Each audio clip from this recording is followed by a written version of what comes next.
ភាពតានតឹងផ្នែកភូមិសាស្ត្រនយោបាយនៅតំបន់មជ្ឈមពាហ៍កំពុងឡើងកម្ដៅខ្លាំងខណៈដែលទីក្រុងតេអេរ៉ង់កំពុងពង្រឹងមហិច្ឆតាយោធាយ៉ាងខ្លាំងក្លាតាមរយៈការចាប់ដៃគូជាមួយមហាអំណាចរុស្ស៊ីនិងមហាយចិនដើម្បីសាងសង់ខែលការពារជាតិដ៏រឹងមាំយោងតាមប្រភពសារព័ត៌មាន Daily Telegraph ចុះផ្សាយកាលពីថ្ងៃទី23ខែកុម្ភៈឆ្នាំ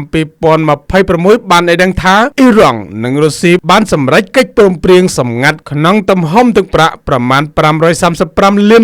ដើម្បីទិញប្រព័ន្ធការពារដែនអាកាសចល័តចំនួនទី4កិច្ចព្រមព្រៀងនេះរួមមានទម្របាញ់មីស៊ីលលើស្មាប្រភេទ Verba ចំនួន500គ្រឿងនិងគ្រាប់មីស៊ីលចំនួន2500គ្រាប់ដែលមានសមត្ថភាពកំទេចគោលដៅហោះហើរទាបដូចជាអូថូម៉ាកចក្រនិងដ្រូនអ្នកជំនាញយោធាយល់ថានេះគឺជាការដោះដូរគ្នាខណៈដែលអ៊ីរ៉ង់បានផ្ដល់ដ្រូនពិឃាតសាហិត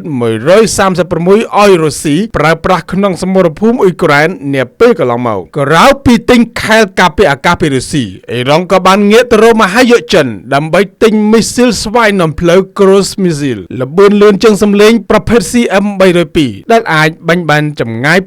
290គីឡូម៉ែត្រមីស៊ីលនេះត្រូវបានចាត់ទុកថាជាអាវុធយុទ្ធសាស្ត្រដ៏សំខាន់ព្រោះវាហោះហើរទាបនិងល្បឿនលឿនបំផុតដែលធ្វើឲ្យប្រព័ន្ធការពារនាវាចម្បាំងអាមេរិកពិបាកនឹងស្ទាក់ចាប់បានការសម្រុកបង្កើនទិញសព្វវុធនេះកើតឡើងចំពេលដែលសហរដ្ឋអាមេរិកបានចល័តនាវាផ្ទុកយន្តហោះខ្នាតយក្សធំចំនួន2គ្រឿងឆ្ពោះទៅកាន់តំបន់មជ្ឈមពាហ៍ដើម្បីត្រៀមលក្ខណៈប្រតិបត្តិការយោធាទ្រង់ទ្រាយធំប្រសិនបើមានបញ្ជាពីលោក Donald Trump លោក Trump ថែមទាំងបានព្រមានជាសាធារណៈថាអ៊ីរ៉ង់អាចនឹងជួបវាសនាអាក្រក់ប្រសិនបើការចរចាមិនអាចសម្រេចបានកិច្ចព្រមព្រៀងទេនោះជារួមសម្ព័ន្ធភាពយោធាត្រីភាគីអ៊ីរ៉ង់រុស្ស៊ីនិងចិនកំពុងក្លាយជាបញ្ហាប្រឈមដ៏ធំបំផុតមួយសម្រាប់ឥទ្ធិពលអាមេរិកខណៈដែលអ៊ីរ៉ង់ប្រើយុទ្ធសាស្ត្រទិញអាវុធបំពេញឲ្យគ្នាទៅវិញទៅមកដើម្បីការពារដែនអាកាសផងនិងទប់ទល់កងនាវាអាមេរិកតាមឆ្នេរសមុទ្រផងនោះពិភពលោកកំពុងតាមដានយ៉ាងយកចិត្តទុកដាក់បំផុតចំពោះ